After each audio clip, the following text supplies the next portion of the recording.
होती है और हम एक रेस्टोरेंट का सीन देखते हैं जहाँ पर एक लड़का काफी उदास बैठा होता है। उसकी हालत काफी खराब होती है क्योंकि वो कई रातों से सोया नहीं था। इनफैक्ट वजह ये थी कि जब भी वो सोता उसे एक नाइटमेयर आता था, बहुत ही ज्यादा हॉरिबल ख्वाब जिसमें वो काफी डर जाता था और तो जो वो ख्वाब में देखता वो असल में भी उसके साथ हो जाता, इसलिए वो सोने से डरता था। लेकिन यहाँ रेस्टोरेंट में बैठे बैठे उसकी आंख लग जाती है। आखिर वो कब तक नींद को भगाता। ख्वाब में वो देखता है कि पूरा रेस्टोरेंट काफी सुनसान है और यहाँ पर कोई भी नहीं है। उसे वहाँ पर आग चलती हुई भी दिखाई देती है। तभी वहाँ पर एक क्रीपी सा आदमी आता है जिसकी बॉडी ऑलमोस्ट जली हुई होती है। उसके हाथ में एक ऐसा ग्लव था जिससे ब्लेड्स निकल रहे थे। वो उसे किसी को भी जख्मी कर सकता था। इसका नाम फ्रेडी होता है। ये इस लड़के को ख्वाब में डराया करता था और अभी भी ये इस लड़के पर अटैक करने वाला होता है। तो ये लड़का अपने मुंगिया के हाथ कर लेता है और उसके हाथ पे कट्स लग जाते हैं। तभी यहाँ पर उसकी आंख खुलती है। वो फौरन से अपने हाथ को देखता है क्योंकि वो जानता था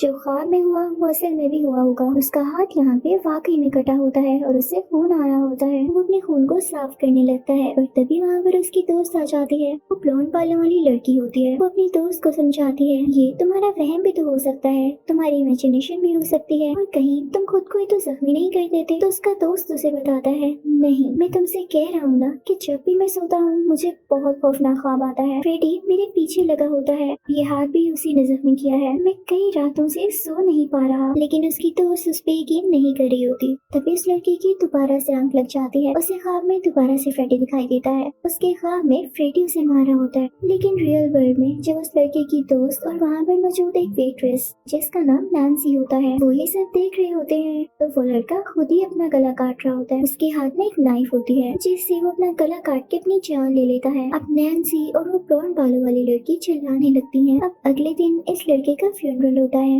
उसकी दोस्त वहाँ पे काफी सैड खड़ी होती है। वहीं पर एक छोटी बच्ची भी होती है जिसके कपड़ों पर कोई ऐसा निशान था जैसे किसी ने अपने तेज नाखून मार के उसे जख्मी किया हो। और तभी वहाँ पर फ्रेडी का हाथ आता है और उस बच्ची को खींच कर ले जाता है। वहाँ पर उस ब्लॉन्ड बालों वाली लड़की का एक पुराना दोस्त भी आता है। अब वो लड़की से बताती है कि मेरी दोस्त ने अपनी जान नहीं ली बल्कि किसी ने उसको वाकई में मारा है। वो मुझे बताया करता था लेकिन मैं तब उसकी बात पे यकीन नहीं करती थी। मैंने अपनी आंखों से देखा है, ये कोई कोइंसिडेंस नहीं हो सकता। इसी जगह पर वो वेट्रेस यानी नैन्सी भी होती है जो कि इस मूवी की मेन कैरेक्टर भी है। वो इन दोनों की बातें सुन लेती है। वो इनकी तरफ बढ़ती है ये बताने के लिए कि वो लड़का वाकई सच कहता था। इनफैक्ट नैन्सी उस लड़की की क्लास फेलो थी और वो जानती थी कि उसे ख्वाब शुरू से आते थे लेकिन उसको चांस ही नहीं दिया जाता कि वो कुछ बोल पाए। अब यहाँ पे काफी अजीब चीजें होना शुरू हो गई थी। उस लड़की की डेथ के बाद उसके फ्रेंड के साथ भी यही कुछ होने लगा था। उस ब्लॉन्ड बालों वाली लड़की को फ्रेडी काफी डराया करता था, उसके ख्वाबों में आया करता था। एक दिन वो लड़की अपने क्लासरूम में होती है कि तभी उसकी आंख लग जाती है और उसे फ्रेडी मिलता है। पूरे क्लासरूम में अंधेरा हो जाता है और पानी भर जाता है। तभी सामने से फ्रेडी आता है। उसके लंबे लंबे नाखून होते हैं जो कि इनफैक्ट ब्लेड्स थे। वो उस ब्लॉन्ड बालों वाली लड़की के करीब आके उसके बाल काट देता है। वो लड़की चिल्लाती है और इसी के साथ उसकी आंख खुल जाती है। उसके क्लासमेट्स भी काफी हैरान हो रहे होते हैं कि इसको क्या हो गया। और वो लड़की जब अपनी बुक पर देखती है तो वाकई उसके बाल कटे पड़े होते हैं। वो काफी परेशान हो जाती है और बात यहीं तक नहीं रुकी थी। आहिस्ता आहिस्ता उसको और ज्यादा हॉरिबल ड्रीम्स आने लगते हैं। उसे फ्रेडी हमेशा डराया करता था। एक दिन वो काफी डरी होती है तो उससे उसका पुराना दोस्त मिलने आता है। वो उसे बताता है कि मुझे भी सेम ख्वाब आ रहा है जिसमें फ्रेडी मुझे मारने की कोशिश कर रहा है। वो दोनों ये डिसाइड करते हैं कि वो आज रात एक साथ रहेंगे क्योंकि दोनों काफी डरे हुए थे। अब वो लड़की सो जाती है। तभी उसे ख्वाब आता है कि जैसे उसके डॉग को फ्रेडी ने मार दिया है। साथ ही उसकी आंख खुल जाती है लेकिन अभी भी वो असली दुनिया में नहीं आई थी। यानी ख्वाब में भी वो ख्वाब देख रही थी कि उसके डॉग को किसी ने मार दिया है और जो उसकी आंख खुली थी वो उसका ख्वाब ही था। अभी भी उसे ड्रीम में ये आ रहा होता है कि जैसे फ्रेडी उसके साथ लेटा हुआ है जबकि उसका दोस्त उसके साथ होता है। फ्रेडी उसे हवा में उछालने लगता है और काफी जोर जोर से हिट करता है और वो वक्त भी आ जाता है जब फ्रेडी इस लड़की की जान ही ले लेता है। उस लड़की के साथ सोया हुआ दोस्त भी उठ जाता है। जब अपनी दोस्त की ये हालत देखता है तो काफी ज्यादा डर जाता है। तभी उसे याद आता है कि फ्रेडी के बारे में नैन्सी कुछ बताना चाह रही थी। वो फौरन से नैन्सी के पास जाता है और उससे कहता है मैं जानता हूँ तुम्हें सब कुछ पता है। सब कुछ को छोड़ो, तुम्हें तो ये भी पता होगा कि क्यों हो रहा है। तुम मुझे बताओ फ्रेडी कौन है। नैन्सी कहती है कि मैं बस इतना जानती हूँ कि वो जिसकी जान लेने वाला होता है उसे एक म्यूजिक सुनाई देता है और वो सॉन्ग ये है 1 2 Freddy is coming for you, यानी ये काउंटडाउन होता है कि फ्रेडी तुम्हारी तरफ आ रहा है। तो वो लड़का नैन्सी से कहता है ठीक है, तुम्हें सॉन्ग के बारे में भी पता है, मैं नहीं चाहता कि जो हमारे साथ हुआ वो तुम्हारे साथ भी हो, इसलिए सोना मत वरना फ्रेडी तुम्हारे ख्वाब में भी आ जाएगा। और तभी वहाँ पर पुलिस आ जाती है। उनको ये लग रहा होता है कि ये लड़का अपनी दोस्त के घर गया था, उसी रात उसकी डेथ हो गई, तो इसी ने उसका मर्डर किया होगा। पुलिस इस लड़के को अरेस्ट कर लेती है और जेल में भेज देती है। लेकिन जेल में पहुंचकर भी फ्रेडी ने उसका पीछा नहीं छोड़ा था। जैसे ही उस बेचारे की आंख लगती है तो फ्रेडी उसके ख्वाब में दोबारा से आ जाता है। वो एक खाली फैक्ट्री होती है, काफी अंधेरी और खौफनाक लग रही होती है। वो लड़का उसमें चल रहा होता है और फ्रेडी भी उसके पीछे पीछे होता है। वहाँ पर वो लड़का देखता है कि उसकी दोस्त की डेड बॉडी है। एक डेड बॉडी तो वो होती है जो कि रियल वर्ल्ड में थी और हो सकता है कि वो पुलिस के पास, लेकिन फ्रेडी ने अपनी दुनिया में उस लड़के की डेड बॉडी यहाँ लटकाई हुई थी और अब वो इस लड़के को भी बहुत ही बुरी तरह से मार देता है। इसकी डेड बॉडी भी अपने पास लटका लेता है और रियल वर्ल्ड में भी हम देखते हैं कि इस लड़के की डेथ हो जाती है। इसका काफी खून बहने लगता है। फिर हम नैन्सी को देखते हैं जो कि काफी परेशान होती है और अपनी बेस्ट फ्रेंड के साथ बैठी होती है। वो नैन्सी को बताता है कि मुझे भी हॉरर ड्रीम्स आ रहे हैं और मेरे लिए ये नाइटमेयर से ज्यादा कुछ नहीं है। अभी तक जो मेरे ख्वाब में हुआ वो असल में मेरे साथ नहीं हुआ, तो मैं इस चीज को बिल्कुल नहीं मानता कि भाई फ्रेडी आता है और आपको मार डालता है। ये सारी बातें फजूल हैं और आपके अपने दिमाग की क्रिएशन होती है। हाँ, जब मैं ज्यादा डर जाता हूँ तो मैं मेडिसिन खा लेता हूँ कि मुझे नींद ना आए, लेकिन नींद को कब तक भगाओगे। वो इनफैक्ट नैन्सी को समझाने की कोशिश कर रहा होता है, लेकिन नैन्सी कहती है नहीं, तुम नहीं जानते। के बाद वो घर चली जाती है, रात को शॉवर ले रही होती है, उसकी आंख लग जाती है, लेकिन उसने प्रिकॉशन के लिए अपने सेल फोन पर अलार्म लगा रखा होता है कि वो ज्यादा देर तक ना सो पाए। इनफैक्ट कुछ टाइम होता है कि ख्वाब इस टाइम के बाद फ्रेडी आपको मार डालेगा और उससे पहले ही नैन्सी ने अलार्म लगा दिया था। अब जब वो ख्वाब में जाती है तो वो खुद को एक स्कूल में देखती है और वहाँ पर फ्रेडी भी होता है जो कि उसे मारने ही वाला होता है कि तभी उसका अलार्म रिंग होता है और वो लकीली अपने प्लान के मुताबिक अपने ख्वाब से बाहर आ जाती है, यानी जाग जाती है। नैन्सी सीधा अपनी मोम के पास जाती है, अपनी मोम से पूछती है कि मुझे अपने ख्वाब में स्कूल क्यों आता है और फ्रेडी स्कूल में ही मेरा पीछा क्यों कर रहा होता है। तो उसकी मोम कहती है ये जो तुम डर रही हो ना और कम नींद लेती हो ये इसी वजह से हो रहा है। तो नैन्सी कहती है कि आप सबको ये क्यों लगता है और वो वापस आ जाती है। वो कुछ चीजें ढूंढने लगती है तो उसे एक पुरानी फोटोग्राफ मिलती है जिसमें तब की पिक्चर होती है जब वो छोटी थी। उसके साथ उसके क्लासमेट्स भी थे। वो नोटिस करती है कि उसके क्लासमेट्स मारे गए हैं और उन्हें मारने वाला कोई और नहीं फ्रेडी भी है। तभी उसकी मॉम वहाँ पर आती है, कहती है कि नैन्सी अगर तुम वाकई जानना चाहती हो कि क्या हुआ तो सुनो। नैन्सी की मॉम उसे बताती है कि तुम जब छोटी थी तो मैंने तुम्हारा एडमिशन एक स्कूल में करवाया जहाँ पर और भी छोटे छोटे और प्यारे प्यारे बच्चे थे और उसी स्कूल का एक माली था यानी गार्डनर,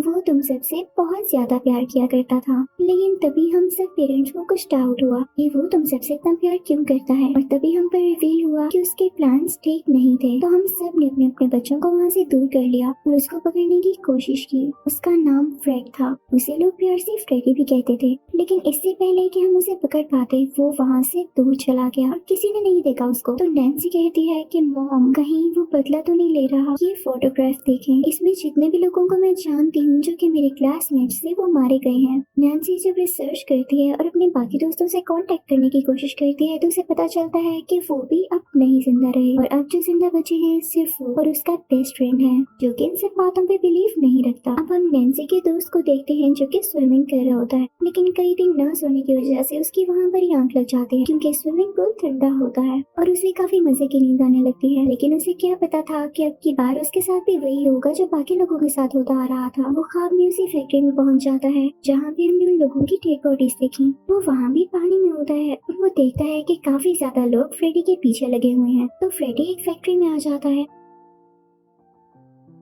लेकिन वो सारे लोग जो कि इनफैक्ट उन बच्चों के पेरेंट्स होते हैं फ्रेडी को उस फैक्ट्री में बंद करके ही आग लगा देते हैं जिसकी वजह से फ्रेडी जिंदा जल जाता है। लेकिन लकीली यहाँ पर उस लड़के की यानी नैन्सी की दोस्त की आँख खुल जाती है। वो काफी डरा हुआ होता है। उसे भी अपने फादर से पता चल जाता है कि असल में बात क्या थी। वो फौरन से नैन्सी के पास जाता है। नैन्सी और वो डिसाइड करते हैं कि वो बाकियों के लिए तो कुछ नहीं कर सके तो वो अपनी जान बचाने के लिए दोबारा से उसी स्कूल में जाएंगे और इस चीज को सॉल्व करेंगे। अब रास्ते में नैन्सी का दोस्त कहता है कि मुझे कोई मेडिसिन चाहिए। उसे लेने के लिए स्टोर में जाता है, लेकिन जब काफी देर गुजर जाती है तो नैन्सी उसके पीछे स्टोर में जाती है। तभी वहाँ पर लाइट फ्लक्चुएट करने लगती है, अंधेरा छा जाता है, बिल्कुल उसी तरह जैसे नैन्सी ख्वाब में देखती है। उसे समझ नहीं आ रहा होता कि उसका ख्वाब है या नहीं, लेकिन नो डाउट ये ख्वाब ही होगा, क्योंकि फ्रेडी ख्वाब में आकर डराता है। जैसे ही फ्रेडी नैन्सी को देखता है तो उस पर अटैक करने की कोशिश करता है, उसका हाथ भी जख्मी कर देता है, लेकिन नैन्सी उसके कपड़े फाड़ देती है और उसका एक टुकड़ा उसके हाथ में आ जाता है। तभी वो उसकी दुनिया में वापस आ जाती है, क्योंकि उसका दोस्त उसके पास आ चुका था और उसने उसे होश दिलाई। अब ये दोनों मिलकर उस जगह पहुंच जाते हैं जो बचपन में इनका स्कूल हुआ करता था। वो काफी वीरान लग रहा होता है, वहाँ पर काफी पुरानी चीजें पड़ी होती हैं, कुछ फोटोग्राफ्स होती हैं, किसी की बिलोंगिंग्स होती हैं, वहाँ पर उन बच्चों की पिक्चर्स होती हैं जिन्हें फ्रेडी मार चुका होता है। तो नैन्सी अपने दोस्त को कहती है कि इससे पहले कि ये हमें मारे हम इसे मार देंगे। का दोस्त कहता है लेकिन ये कैसे पॉसिबल होगा, वो तो ख्वाबों की दुनिया में रहता है और ख्वाब में हमारा खुद पे कंट्रोल ही नहीं होता।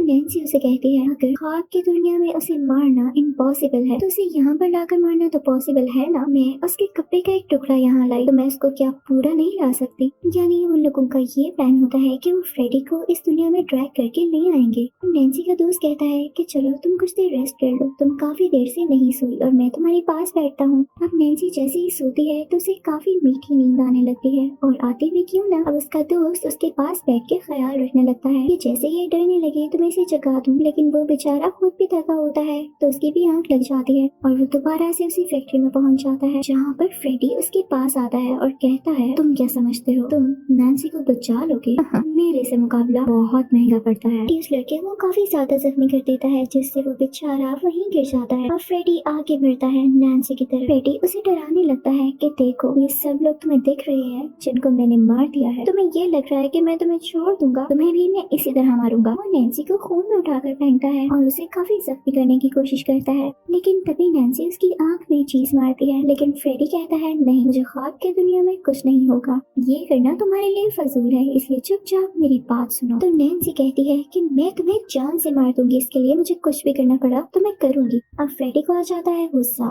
नैन्सी बेड पर होती है, फ्रेडी उसके पास आके उसे मारने ही वाला होता है कि तभी नैन्सी का दोस्त उसे नींद से जगा देता है और लकीली वो अपनी नींद से बाहर आ जाती है। लेकिन नैन्सी ने फ्रेडी को भी पकड़ रखा था, जिसकी वजह से नैन्सी के साथ साथ फ्रेडी भी अब रियल वर्ल्ड में आ चुका था। यही तो नैन्सी और उसका दोस्त चाहते थे। अब उनके पास काफी अच्छा मौका था कि वो फ्रेडी को जान से मार देते, क्योंकि अगर दुनिया में उसकी जान ले ली तो समझो वो हमेशा के लिए मर गया। लेकिन फ्रेडी काफी गुस्से में होता है, क्योंकि वो जानता था कि उसकी जान को खतरा है और उसे कुछ भी करके अपनी जान बचानी है। तो वो नैन्सी के दोस्त के पास जाता है और उसे काफी ज्यादा जख्मी करता है और फाइनली उसे मारने वाला होता है कि तभी नैन्सी आती है और उसका हाथ काट देती है, जिस पर प्लेट्स लगे होते हैं और कुछ ही मिनट्स में उसकी गर्दन भी उसके जिस्म से अलहदा कर देती है। फ्रेडी का फेस ऐसे बन जाता है जैसे उसे यकीन न आ रहा हो कि नैन्सी ने मुझे मार दिया, मुझ जैसे पावरफुल और इविल इंसान को। लेकिन बेचारा अब मर जाता है। नैन्सी उस जगह को आग लगा देती है, जिससे फ्रेडी दोबारा जल जाता है और उसकी सारी की सारी चीजें भी जो कि उसने प्लान करके सेटअप करेगी भी। नैन्सी अपने दोस्त को, जो कि काफी जख्मी होता है, हॉस्पिटल लेकर जाती है और उसके पास बैठकर उसे कहती है तुम जल्द ठीक हो जाओगे, देखो हम दोनों ने मैनेज कर लिया अपनी जान बचाने के लिए, अब फ्रेडी कभी नहीं आएगा। फिर अगले ही सीन में हम देखते हैं कि नैन्सी अपनी मदर के साथ घर आती है और उनसे बात करने लगती है कि आप सबका बहुत शुक्रिया, पेरेंट्स बच्चों के लिए अच्छा ही सोचते हैं और मैंने फ्रेडी को मार दिया है। उसकी मॉम एक शीशे के सामने खड़ी होती है, तभी वहाँ से फ्रेडी बाहर निकलता है और उसकी मॉम को काफी ज्यादा जख्मी करके अपने साथ शीशे के अंदर ले जाता है अपनी दुनिया, क्योंकि जैसे ही नैन्सी ने ये कहा कि उसने फ्रेडी को मार दिया है तो फ्रेडी ने प्रूव करना चाहा कि नहीं, मैं नहीं मर सकता। इसी के साथ ये मूवी यहीं पर खत्म होती है। Thank you for watching.